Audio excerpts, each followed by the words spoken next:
Hola, soy Sergio Barrejón. Bienvenidos a Exigencias del Guión, la voz de los guionistas.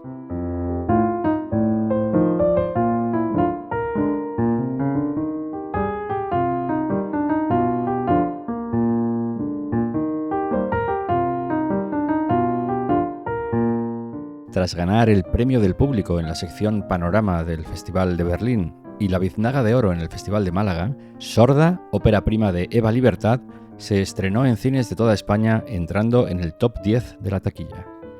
La película, adaptación de un cortometraje del mismo título que estuvo nominado al Goya en 2023, cuenta la historia de una pareja en la que él es oyente y ella sorda. Cuando la protagonista se queda embarazada, le asaltan no solo los miedos que podría tener cualquier madre primeriza, sino también la duda de si el bebé nacerá oyente como su padre o sordo como ella. Paul Sánchez se reúne con Eva Libertad, guionista y directora de la película, en las oficinas de Dama en Madrid.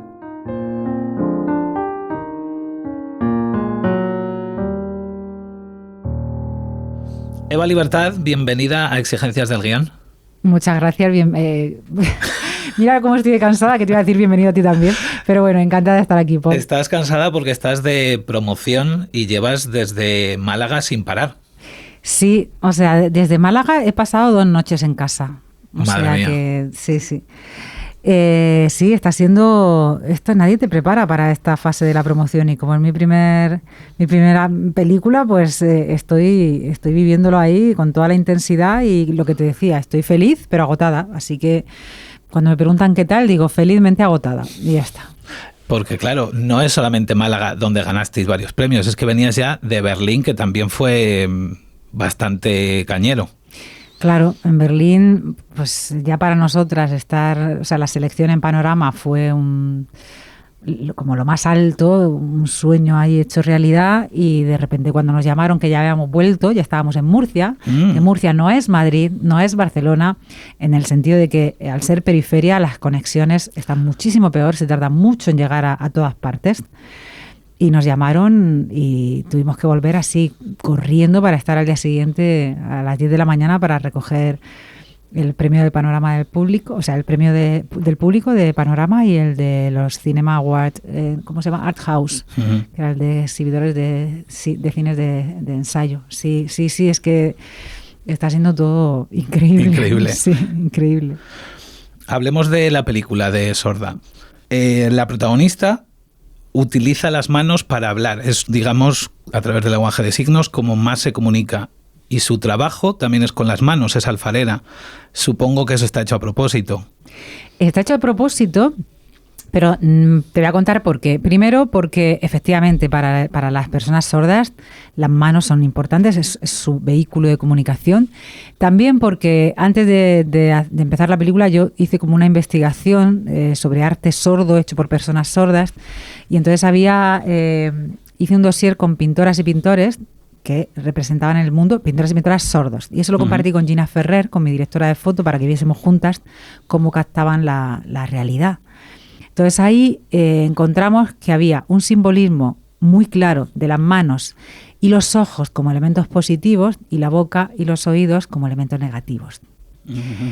También encontramos cosas que luego nos sirvieron para el estilo de la peli. Por ejemplo, los colores eran muy puros, entonces decidimos no usar filtros. También porque las personas sordas captan toda la experiencia vital por los ojos, entonces queríamos que fuese como lo más parecido a la realidad, sin filtros, y por el tema de que Ángela es sorda. Y entonces yo sí que quería que las manos tuviesen un peso importante en la película, sin forzar, porque no quería que la sensorialidad de la película estuviese, o sea, que la fotografía estuviese como muy guiada, o no quería que hubiese planos exclusivos de las manos ni nada así. Entonces una manera vino muy al principio. ¿Por qué la alfarería? Porque cuando yo era pequeña, todas las excursiones que nos hacían en el colegio eran a un lugar de Murcia que se llama Totana, que sigue teniendo, pero ahora mucho menos, una tradición alfarera increíble. Había muchísimas fábricas de alfarería allí, que ahora están en decadencia. Entonces, eso estaba también ahí en mi infancia, en Murcia, entonces como que vino todo asociado. Luego me he enterado, que yo no lo sabía, que ahora está de moda la alfarería y ahora todo el mundo hace alfarería.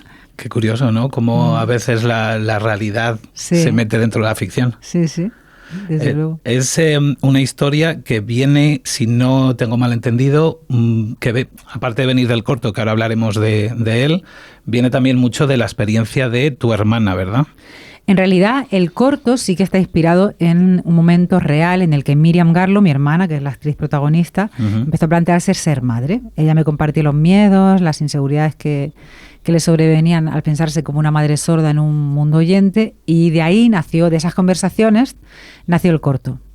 Pero luego para el largo yo me desapegué por completo de la experiencia de Miriam. Miriam no ha sido madre, no ha dado a luz nunca, no tiene...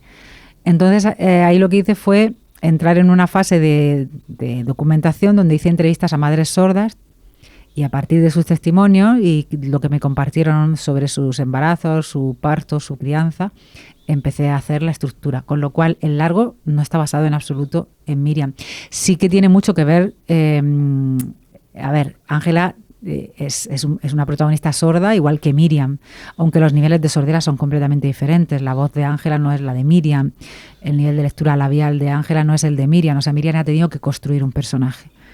Y esto intento que quede claro porque durante los encuentros con el público del corto, en la época de la trayectoria en la que el corto estaba haciendo la trayectoria, comprobamos que había como una creencia, se asumía con mucha naturalidad que una actriz, al tener una discapacidad, no actúa, sino que de alguna manera la discapacidad ya hace el personaje. Y no es así en absoluto. Miriam ha hecho un trabajo actoral.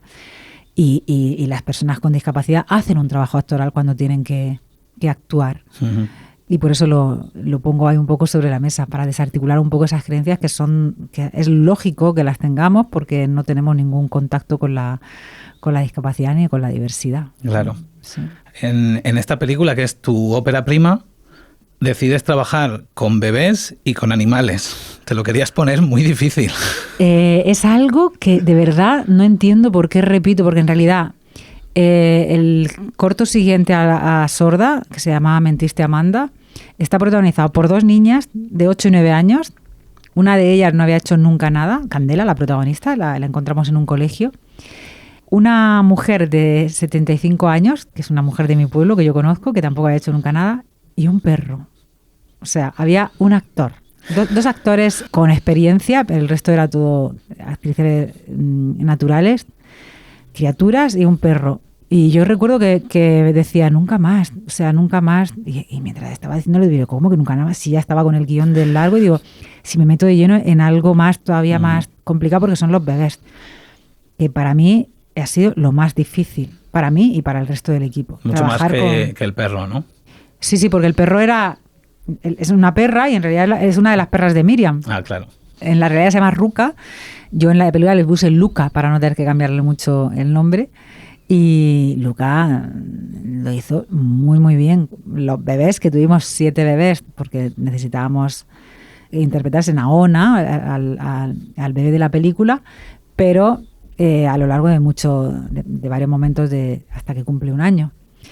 No sé si ya estoy haciendo spoiler, que soy malísima, hago muchos spoilers, así que... Pero bueno, el caso es que trabajar con bebés ha sido lo más difícil, y en algunas partes muy bonito también, ¿eh? O sea, nos han dado momentos increíbles. ¿Cómo es el rodaje, ya que lo mencionas, con 7 bebés diferentes? Supongo que 7 por las diferentes... Sí, en realidad 7 también porque ahí estaba contando a los covers, pero que también estaban ahí y que a veces sí que les necesitábamos. Pues ha sido, tú imagínate un equipo volcado por completo, entreteniendo a los bebés, intentando que haga lo que tiene que hacer, que es llorar o no llorar, o mirar hacia algún sitio. También, claro, toda la planificación que teníamos Gina y yo hecha para las escenas donde hay bebés saltaba por los aires, y ya era como, bueno, Gina, a la caza y captura de lo que se pueda. Por ejemplo, con Daniela, que es la que hace de la Ona más adulta, que tiene ya 1 año.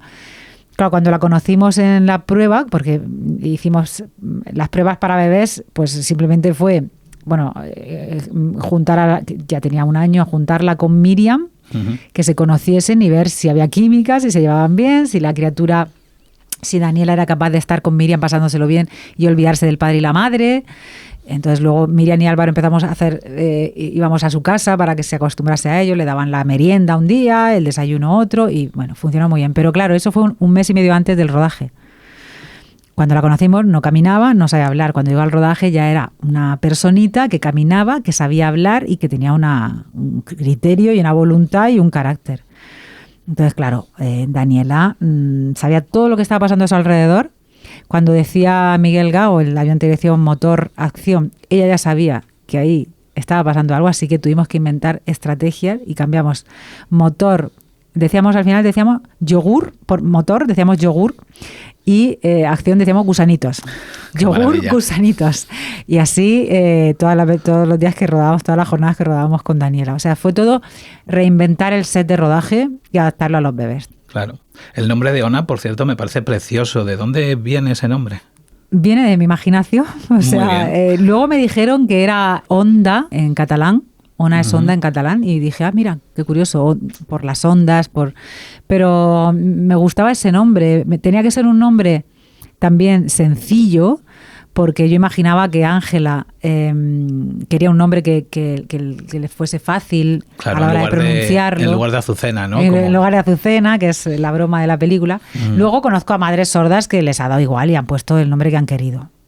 Pero sí que otras decían, quiero un nombre que sea sencillo. Entonces a mí me gustaba, pues eso, imaginar que Ángela, Ona, era algo muy, muy sencillo de pronunciar. El sonido o su ausencia son muy importantes en la película, obviamente, y ya lo vas marcando desde guión. ¿Fue un desafío trabajar todo eso? Desde guión, desafío. Bueno, el sonido ha sido lo más difícil de encontrar. Porque además yo tenía claro que no quería hacer un uso del sonido maniqueo, por así decirlo. O sea, esta película es muy caramelo y era muy fácil hacer virguerías y dirigir la emoción del público a través del sonido, y era algo que me preocupaba mucho. No quería porque a mí como espectadora no me gusta que me hagan eso. O sea, detectar muy claramente no sé, como la voluntad de la directora de ahora te tienes que emocionar. Eso me suele distanciar de lo que estoy viendo. Aunque creo que es algo muy, muy interesante para reflexionar, porque en el fondo es lo que queremos siempre como cineastas, que es que el público se emocione, que el público esté con los personajes. Entonces, pero ¿cómo hacerlo dejando que hagan el viaje con libertad y no atarles tú? Le di muchísimas vueltas. Entonces surgió esta posibilidad. O sea, en un momento fue como, vale, pues a mí me cuadraba muy bien, porque aparte de alguna manera ayudaba al arco de Ángela, al arco del público también, cuando es que va siguiendo a Ángela, y cuando puede llegar un momento en el que no la entiendan, entonces usar el sonido para que la entiendan mejor. Pero bueno, había una cierta preocupación por parte de las productoras, porque podía ser como un poco duro para el público oyente, entonces me costó. En montaje todavía tuve que hacer una prueba con el sonido entrando y saliendo en determinadas secuencias, que era lo que de alguna manera desde producción pensaban que iba a funcionar, y yo tenía clarísimo que no. Pero bueno, hicimos una prueba en montaje para que se diesen cuenta de que no, de que funcionaba mejor esto, y al final sí, se quedó así. También es desde guión complicado a la hora de escribir, porque en muchas ocasiones tienes que poner las acotaciones de si están hablando de forma oral, con signos, los dos, o cómo. Eso tuvo que ser también complicadísimo. Era como ir descubriendo sobre la práctica cómo hacerlo. O sea, yo me cogía guiones, decía, ¿cómo hacen esto? O sea, y al final era como inventarse la manera más sencilla para quien lo leyese, para no tener que estar poniendo siempre Héctor signa, Ángela signa, Héctor, sino ponerlo con acotaciones. Ya no recuerdo ni cómo lo hice, ¿eh? O sea, tendría que volver a verlo. Pero sí, era complicado, era como algo nuevo. En esta película ha habido muchísimos momentos de encontrarte con algo nuevo. Pero todo el equipo ha tenido que pasar por momentos de decir, ¿cómo hacemos esto? Esto supongo que también aplicado a rodaje, porque no puedes hacer un primer plano. A lo mejor ahí está. Tienes que, ¿cómo ha sido eso también? ¿Cómo se ¿En qué momento os disteis cuenta de que eso suponía también un desafío, lo de la planificación? Lo que pasa es que yo ya venía de grabar el corto. Claro. Entonces ya tuvimos que enfrentarnos en el corto a grabar, por ejemplo, a cómo era grabar la lengua de signos. Entonces ya ahí tuvimos que tomar decisiones, preguntarnos acerca de eso. Es verdad que en el largo era como un reto mucho mayor. Pero, por ejemplo, Gina Ferrer nunca había hecho nada así. Y recuerdo la primera reunión que tuvimos, no sé si fue la segunda, pero bueno, una de las primeras reuniones en las que ella tomó conciencia. Yo le dije, ya Gina, pero es que esta película tiene que ser accesible para el público sordo, con lo cual, para el público sordo signante, con lo cual no podemos perder la lengua de signos nunca. Y fue como, ¡oh! ¡Ostras! Y era como, claro, ¿cómo hacemos eso? Bueno, pues claro, a ver cómo lo hacemos para que no sea algo que se anquiló, que haga que la planificación sea una planificación rígida o anquilosada.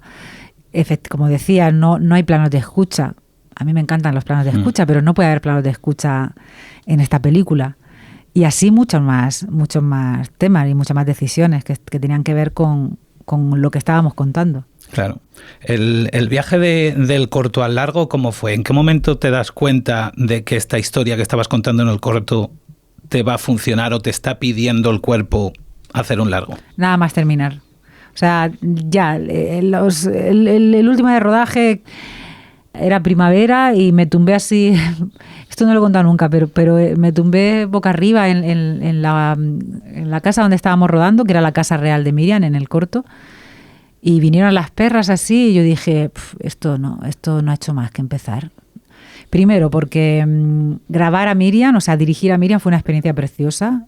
Tomé conciencia de lo enorme actriz que es y de que quería seguir trabajando con ella. Yo ya la había dirigido en teatro, pero la cámara, tiene una relación con la cámara, Miriam, increíble.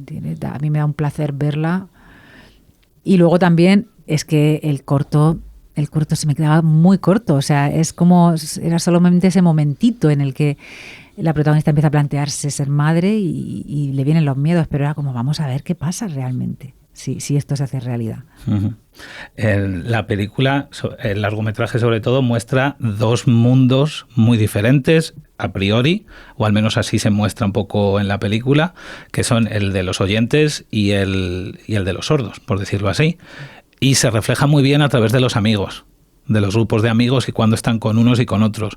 ¿Esto viene de experiencias reales o de documentación? ¿De dónde vienen todos estos momentos, estas escenas? Pues viene un poco de vivencias reales que yo he vivido con Miriam o con más gente sorda del grupo de Miriam. Y también un poco de estas, en base a las testimonios, a las entrevistas que yo hice a madres sordas antes. Pero las reuniones de amigos, hay muchas de las cosas que yo he vivido. O sea, primero en los grupos de personas sordas hay como a mí en esas secuencias lo que más me apetecía era explorar la alegría que sienten al estar juntos, o sea, porque son como un cobijo para sí mismos después de estar toda la vida enfrentándose cotidianamente, hora tras hora, a barreras comunicativas. Cuando la gente sorda se junta y puede signar y su idioma natural, que es la lengua de signos, se comunica, es una fiesta. Y eso yo lo he vivido. Y como oyente yo he vivido también un poco de agotamiento o de pérdida entre medio de ese caos. Y eso a veces Héctor lo podía poner en Héctor un poco de pérdida, pero claro, ¿qué pasa? Que el sobreesfuerzo que hace una persona sorda es siempre mucho mayor que el que hace una persona oyente. Siempre va a ser mucho mayor porque vivimos en un mundo oyente y capacitista. Por eso está luego esa escena con los amigos y las amigas de Héctor, donde entonces vemos cómo se siente Ángela. Que eso es algo que lo veo continuamente con Miriam. Cuando estamos con un grupo oyente, Miriam es imposible que ella va buscando labios, porque nadie sabe lengua de signos, claro, va buscando labios, pero las personas oyentes no respetamos el turno de palabra. Hablamos todo el mundo a la vez y a ti te llega información por todas partes.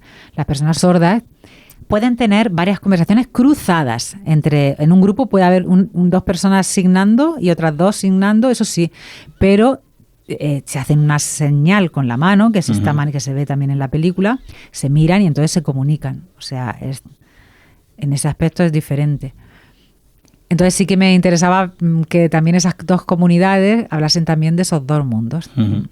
En la película has comentado que vivimos en un mundo principalmente oyente, y en la película hay una escena que me gusta y que quería resaltar, que es cuando la protagonista va al centro auditivo con sus padres.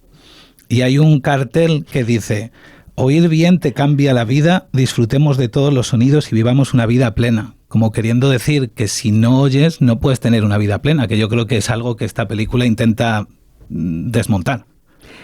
Ese cartel existe realmente. Wow. Tuvimos que cambiar, o sea, cambiamos un poquito la frase porque si no podíamos meternos en un lío. Sí, pero ese cartel existe, y existe también un cartel que no se ve porque está detrás de el de la tienda, el vendedor. Casi nadie lo ve, pero que yo quería que estuviese también porque lo vi en un centro auditivo y me quedé muerta, que decía: escúchalo todo por 57 euros. O sea, al final el capitalismo atraviesa todas nuestras vidas y también atraviesa la sordera. Entonces, si se te convence de que tienes algo que arreglar, hay algo en lo que eres disfuncional y yo te lo puedo vender y yo te puedo dar unos audífonos, te puedo dar cosas para que tú encajes en el patrón, que encajes en el molde, pues lo voy a hacer. Ojo, esto no quiere decir que hay personas sordas a las que los audífonos les funcionan muy bien. No conozco a muchas, pero las hay. Uh-huh. O sea, pero también he visto la experiencia de Miriam con los audífonos, y Miriam lleva audífonos 10 años y se los quitó porque se volvía loca. Ya dijo: no quiero más audífonos, porque era algo que le hacía daño. Uh-huh. Queda reflejado en la película. Hay un momento en el que están hablando entre las personas sordas, y la mayoría dice que no les funciona, pero sí que hay una persona que dice que sí le funciona. Sí, es que depende de la sordera que tengas, del nivel de sordera, depende muchísimo. Es que cada persona sorda tiene una sordera diferente también. Es tan ambivalente como ser oyente. La película habla también de la maternidad. Yo creo que hay una escena en la que me quedó clarísimo, lo vi muy bien reflejado, que es cuando Ángela está intentando amamantar a Ona y no tiene suficiente leche, y llega, la niña no para de llorar, llega Héctor y se calma. En teoría, según queda en la película reflejado, sí que parece que es por la voz de él, que va muy bien con el tema central.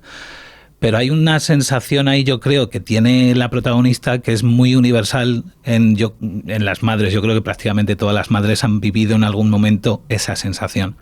Sabías que ibas a hablar de maternidad, obviamente. ¿Cómo te planteaste este tema?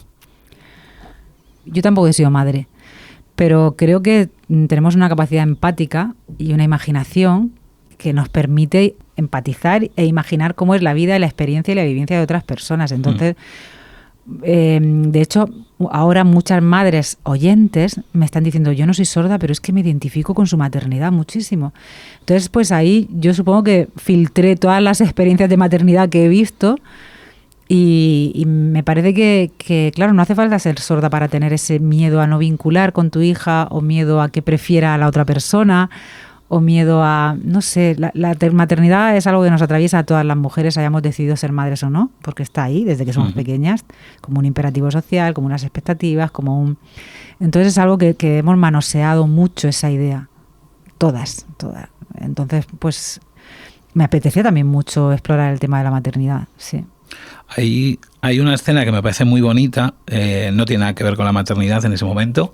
Es una escena entre los dos protagonistas, entre Ángela y Héctor, y están bailando, y es como hay un momento en el que él, digamos, le está vocalizando cómo es la canción. Me pareció un momento precioso, y no sé si eso es real, te lo ha contado alguien, o fue uno de estos momentos de imaginación de, oye, este momento sería muy bonito.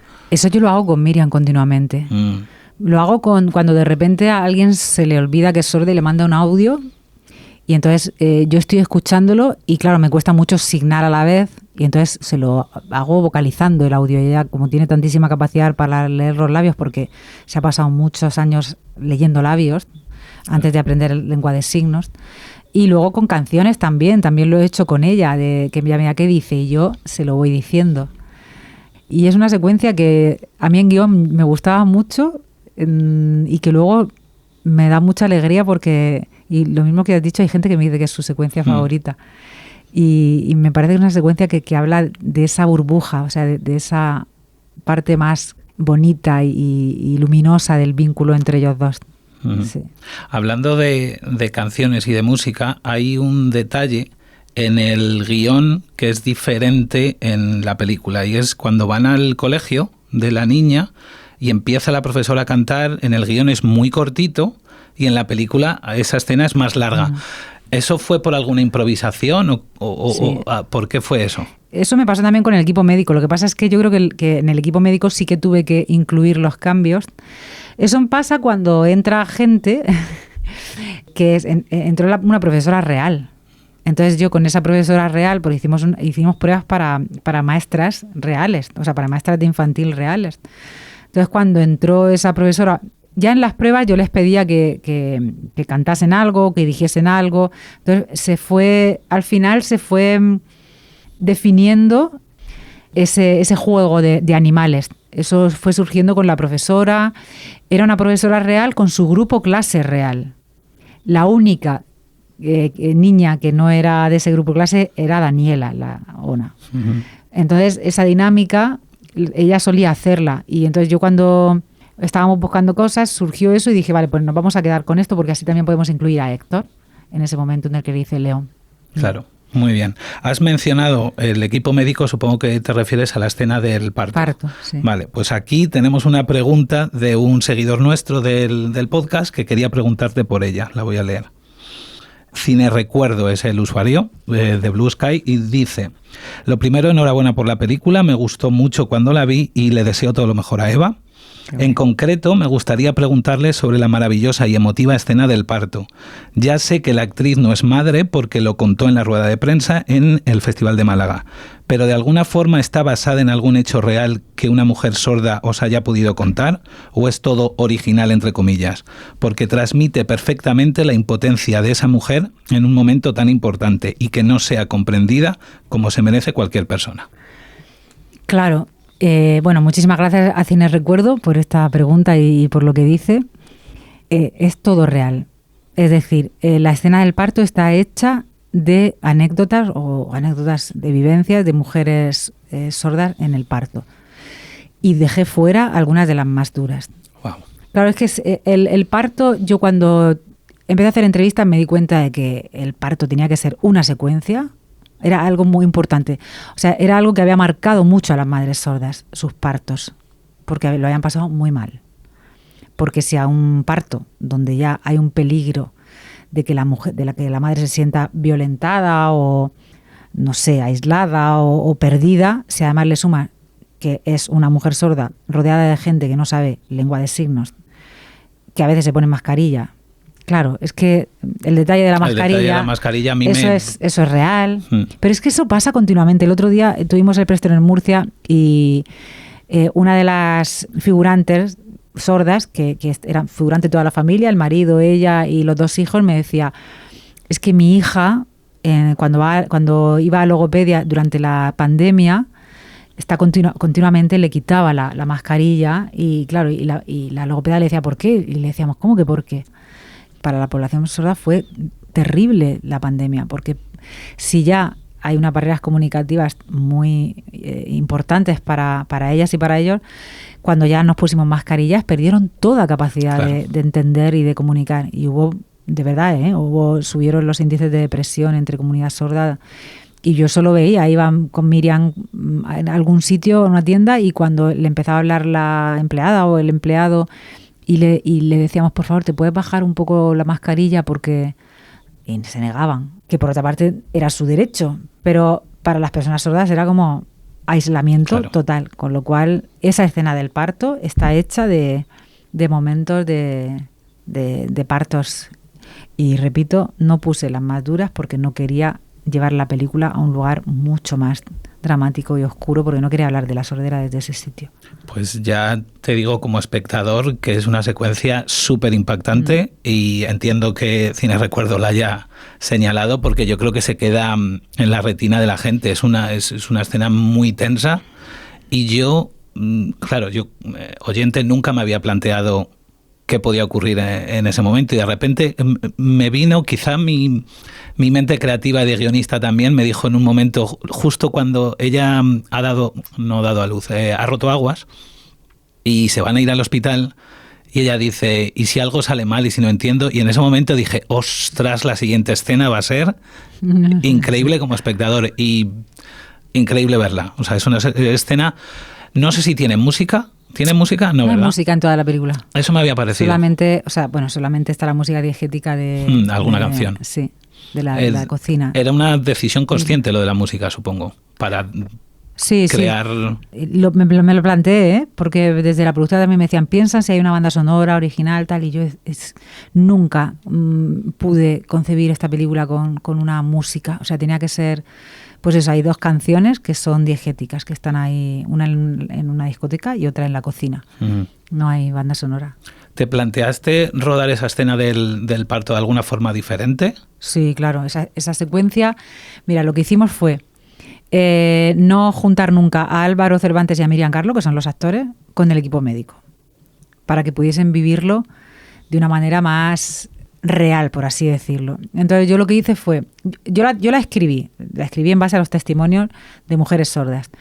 Hicimos casting con equipo médico real. En realidad tuve que hacerlo equipo médico real y actrices y actores, porque desde la productora me dijeron, mira, que va a ser muy arriesgado, y yo decía, vale, que a mí me gusta mucho trabajar con actrices y actores, pero era como, es que el equipo médico que vino a las pruebas traía traía ya unos códigos, una sabiduría concreta para esa escena, que es que no podían competir con las actrices y actores.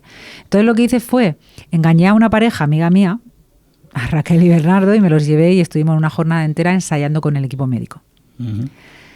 Ellos hacían de Ángela y Héctor, y entonces lo que hice fue como reescribir la escena con más aportaciones que me daban. Es decir, la estructura casi no cambió, pero sí que cambió mucho el diálogo, porque aparte fue tremendo, porque tenían un criterio de verdad que era como, no, es que yo ahora me tengo que poner los guantes, en este momento yo no puedo ir sin esterilizar, entonces me tengo que esterilizar. Y tenían discusiones entre ellos, pero tú tendrías que ponerme la bata, porque... Y yo era como, esta escena, o sea, va a durar media hora, claro, era como le explico yo a esta gente que tiene que durar 4 minutos. O sea, que era condensar todo, y porque es cine, y ellos necesitaban que todo fuese como tenía que ser. Entonces, por un lado, la montamos así. Con Álvaro y Miriam, yo lo que hice fue leerla con ellos, marcarlos como los puertos de anclaje, los puntos de anclaje a los que ellos llegaban, y no juntarlos nunca, o sea, hasta que llegó el momento del rodaje. Y en el rodaje, pues fue, ellos lo cuentan, dicen que fue como un parto real, o sea, pero claro, 16 veces, tuvieron 16 hijos. Te iba a preguntar cuántas tomas. 16, sí. Hicieron un trabajo increíble, los dos, y Miriam se dejó ahí la vida, y pasaron cosas muy curiosas, como por ejemplo la anestesista que le ponía la epidural hizo su secuencia y dijo, ¿me puedo quedar a ver el rodaje de la secuencia del parto? Le dijimos, sí, claro, quédate. Y estaba fuera en el combo ella, y cuando yo salía al combo, porque yo estaba dentro en el quirófano, ella me decía, ¿pero cómo puede ser? Porque a Miriam le tenían puesto el pulsi ¿no? Para medirle, claro, como si fuese, se lo ponían a ella, pero en realidad ella no estaba dando a luz. Y me decía Paloma, que se llama la anestesista, me decía, pues que esto no lo he visto en mi vida, es que ella misma se sube las pulsaciones a 100 y pico, y era como, es que lo está viviendo, o sea, está viviéndolo realmente. Uh-huh. Creo que podemos entrar a partir de este momento ya en territorio spoiler. Como tú quieras, así que los exigentes, que es como llamamos a los oyentes de exigencias del guión, quedan avisados. Y quería volver a esa escena que hablábamos antes en el centro auditivo, porque ahí lo que están queriendo, los personajes de los padres de la protagonista, sobre todo la madre, quiere convencerla de comprar unos audífonos, que mencionaste antes brevemente. El tema de los audífonos es algo muy recurrente a lo largo de la película y que va sembrando poco a poco una escena que me encanta del final. Antes de llegar a esa escena final, que ahora hablaremos de ella, ¿cómo fuiste estructurando todo ese todas esas escenas. ¿Cómo trabajaste la estructura? Sí. Pues yo le llamaba la trama de los audífonos. Tal cual. Claro, era la trama de los audífonos. A ver, ¿cómo hago para contar esto en muy poquitas escenas para que no se coma el resto porque no era algo muy importante, pero para que de alguna manera contar esa negación que ella tiene al principio, decir no quiero entrar otra vez ahí, porque ella ya está en un lugar con su sordedad, está como en un lugar de yo soy sorda, pero no es una carencia, no soy no oyente, que es como a veces les llamamos un poco por ser políticamente correctos, pero que en realidad no, es como si yo me definiese como no hombre. Ángela está viviendo su sordera ya desde un lugar positivo, luminoso, de decir, es una condición y es una manera de estar en el mundo, pero no hay nada que arreglar. Y lo que al principio parece que es como un empecinamiento suyo, porque su madre le está diciendo cosas que son muy razonables. Mira, con tus hijas los vas a necesitar. Si quieres oírla, vas a necesitar los audífonos. Pues cómo contar que no es un capricho. Y cómo demostrarlo. Entonces, luego la vemos cómo se los pone cuando vienen los amigos de Héctor, porque se está quedando fuera, pero la vemos que no está del todo cómoda y la vemos que no termina de funcionar. Y luego ya en esta parte, que ya aquí viene el spoiler, que es cuando yo siempre lo imaginaba como vamos a estar muy cerca de Ángela siempre, porque estamos muy cerca de Ángela durante toda la película, pero solo al final es cuando vamos a entrar dentro de ella. Y entramos, perdona que te interrumpa, entramos después de un momento súper tenso, que digamos es, yo creo, el momento más álgido a nivel de tensión, que es una discusión entre los dos protagonistas, entre Ángela y Héctor. Y una discusión en la que ella le viene a decir a él, tú no sabes lo que es ser sorda, que ninguno de los espectadores que está viendo la película probablemente, o la mayoría, no lo van a saber. Y a partir de ese momento, tú como directora y guionista dices, ahora espectadores vais a saber lo que es ser sorda. ¿Y en qué momento sabías que querías hacer eso? Ya te digo que desde el guión. Desde el guión fue como la única, además lo viví así, la única opción que encontré que era satisfactoria. No es que estuviese del todo segura, ¿eh? Y de hecho luego cuando llegó el momento, podemos decir también que en ese momento también cambia la planificación, porque de repente al estar dentro de Ángela la planificación también cambia y pasamos a hacer otros planos que eran un riesgo, era como estamos asumiendo aquí, estamos lanzándonos al vacío a ver cómo funciona esto.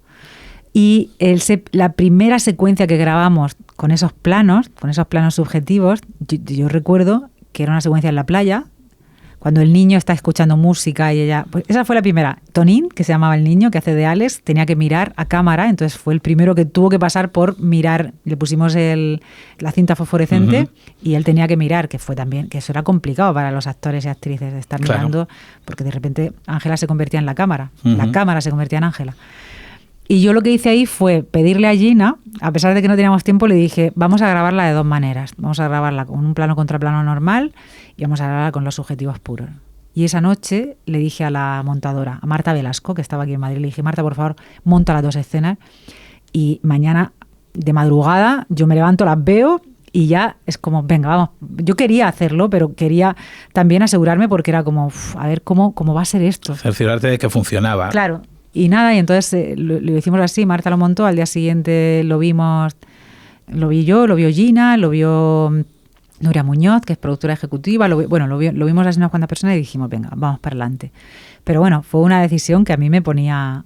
no había otra opción, porque no había otra opción, tenía que ser así, pero era algo que no sabíamos muy bien cómo iba a funcionar y al final ha sido como menos mal que lo hicimos. Sí, funciona muy bien y vamos, está claro, en guión ya vas marcando, por ejemplo, desde el punto de vista de ella, como de la protagonista de Ángela, lo que entiende y lo que no entiende, porque como ahora en ese momento el espectador es Ángela, Ángela no entiende todas las palabras y entonces nosotros como espectadores no entendemos y ya lo vas marcando también ahí en guión, que es otro currazo también a la hora de escribir, decidir qué querías que supiera y que no.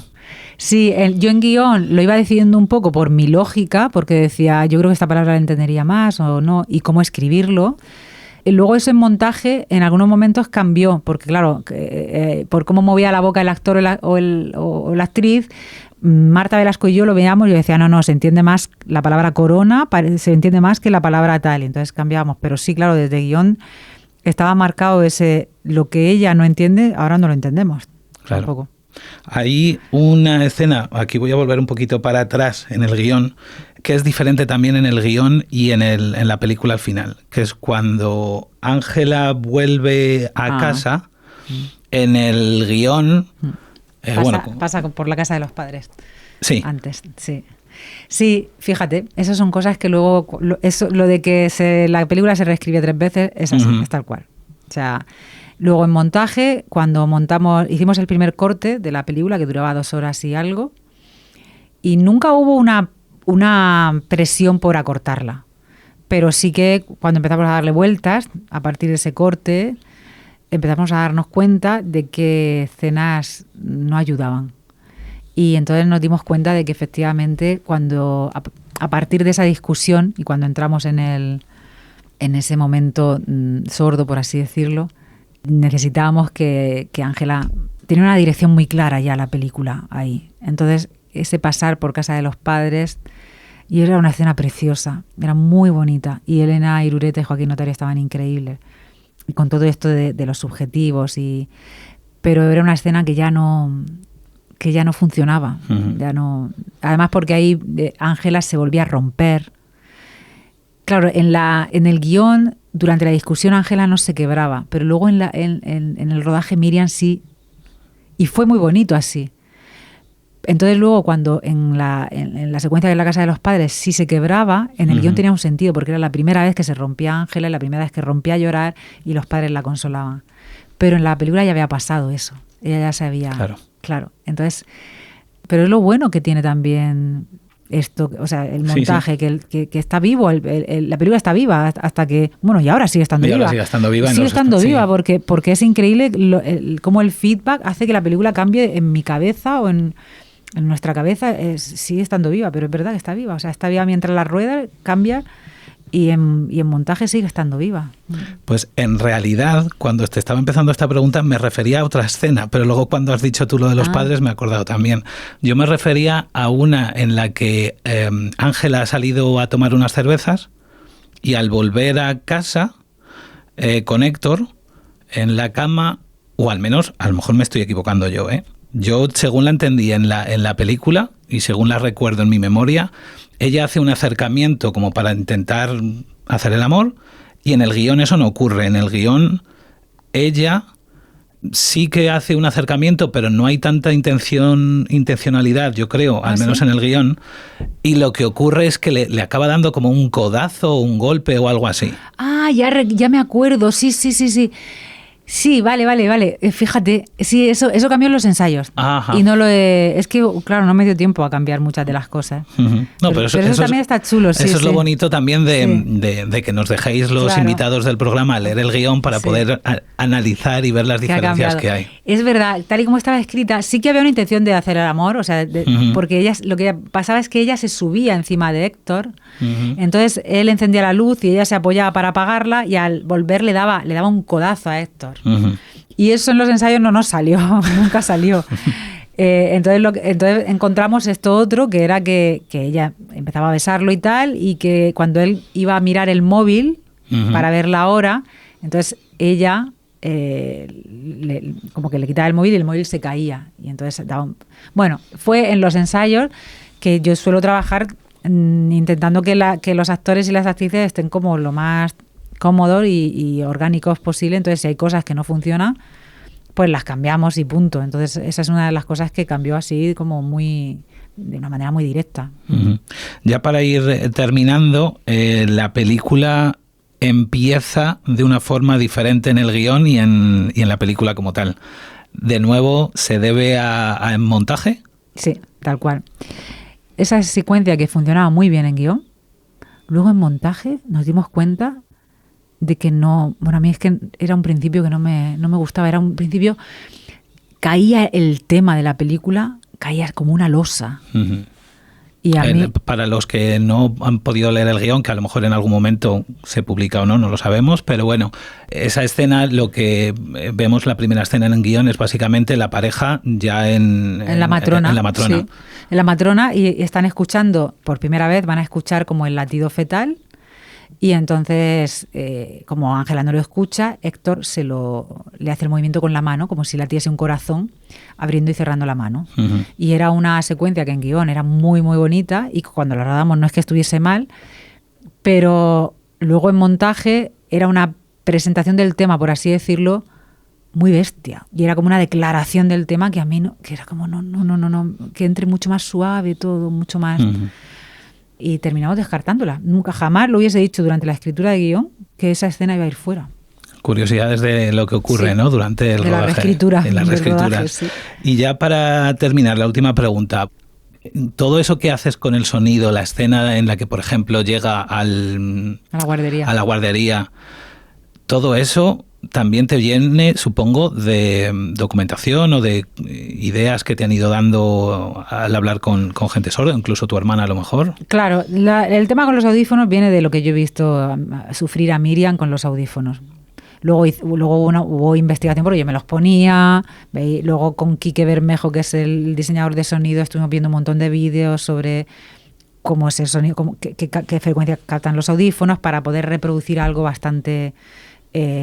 bastante parecido a la realidad de unos audífonos, aunque cada persona sorda los oye diferente y nunca sabemos cómo oye. Porque yo nunca voy a saber cómo oye Miriam, porque Miriam no puede explicarlo. Claro. Porque no tiene con qué comparar. Pero sí, ese momento viene de haber visto a Miriam, de haberme puesto yo los audífonos y de investigar cómo funcionan esos audífonos, cómo captan el sonido, cómo lo reproducen. Eva Libertad, muchísimas gracias por venir a Exigencias del Guión.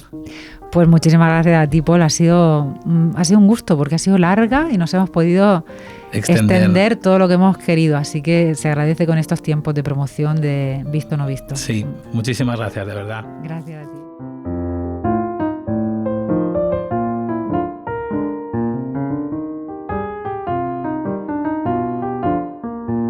Gracias por escuchar Exigencias del Guión. Redacción y realización, Paul Sánchez. Diseño gráfico, Jorge Espejo. Música, Julio Barrejón, interpretada por Ana Álvarez Prada. Puedes contactar con nosotros en el email podcast@exigencias.es o en el teléfono de España 613 006650.